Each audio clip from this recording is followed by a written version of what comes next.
ஜாஃபர் சாதிக் விவகாரத்தில் போதைப்பொருள் தடுப்பு அதிகாரிகளின் விசாரணை பல கோணங்களில் விரிவடைய தொடங்கியிருப்பது முக்கிய பிரமுகர்கள் பலருக்கும் அடிவயிற்றில் புள்ளியை கரைத்திருக்கிறது.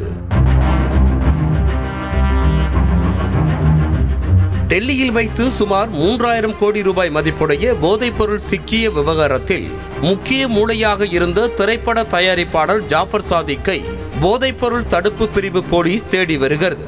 அத்தோடு ஜாஃபர் சாதிக் வீட்டில் கைப்பற்றப்பட்ட ஆவணங்களில் போதைப்பொருள் கடத்தல் மூலம் எவ்வளவு பணம் கிடைத்தது, பணம் யார் யாருக்கெல்லாம் கைமாறியது, எப்படி கைமாறியுள்ளது என்ற விவரங்கள் கிடைத்திருப்பதாகவும் கூறப்படுகிறது.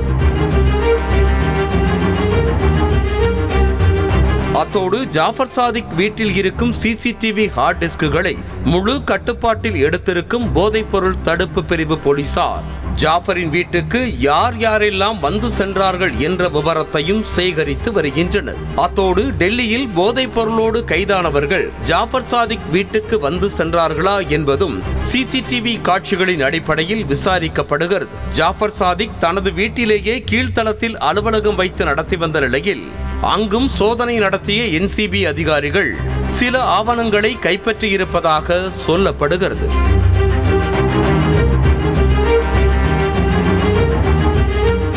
அதேபோல போதைப்பொருள் கடத்தல் மன்னன் ஜாஃபர் சாதிக் அடிக்கடி கென்யா நாட்டிற்கு சென்று வந்ததும் விசாரணையில் தெரிய வந்திருக்கிறது. ஏற்கனவே டெல்லியில் பிடிபட்ட போதைப்பொருள் ஆஸ்திரேலியா, நியூசிலாந்து நாடுகளுக்கு அனுப்ப வைத்திருந்ததாக கூறப்பட்ட நிலையில் தனது போதைப்பொருள் சாம்ராஜ்யத்தை கென்யா நாட்டிலும் விரிவுபடுத்த திட்டமிட்டு அங்கு அடிக்கடி சென்று வந்ததாக கூறப்படுகிறது. கென்யா மட்டுமில்லாமல் ஜாஃபர் சாதிக் சென்று வந்த வெளிநாடுகளின் பட்டியல் நீண்டு கொண்டே செல்கிறதா. அந்த வகையில் ஜாஃபர் சாதிக்குடன் கென்யா விசிட்டிற்கு தமிழ்நாட்டைச் சேர்ந்த அரசியல் சினிமா பிரபலங்கள் சிலருக்கு தொடர்பு இருப்பதாக அதிர்ச்சி தகவலும் வெளியாகியிருக்கிறது. ஜாஃபர் சாதிக் கென்யா சென்றபோது குறிப்பிட்ட சினிமா அரசியல் பிரபலங்களும் சென்றதாக கூறப்படுகிறது.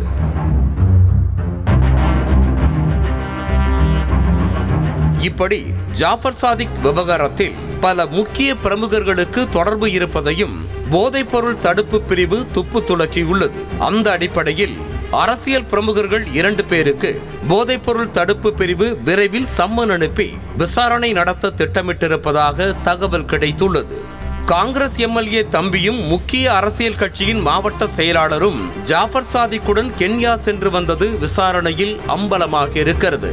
காங்கிரஸ் எம்எல்ஏ ஒருவரின் தம்பியும் முக்கிய அரசியல் கட்சியின் மாவட்ட செயலாளரும் போதைப்பொருள் தடுப்பு பிரிவின் கண்காணிப்பு வளையத்திற்குள் சிக்கியிருக்கும் நிலையில் இந்த வரிசையில் இன்னும் பலருடைய பெயர்களும் வரும் என சொல்லப்படுகிறது.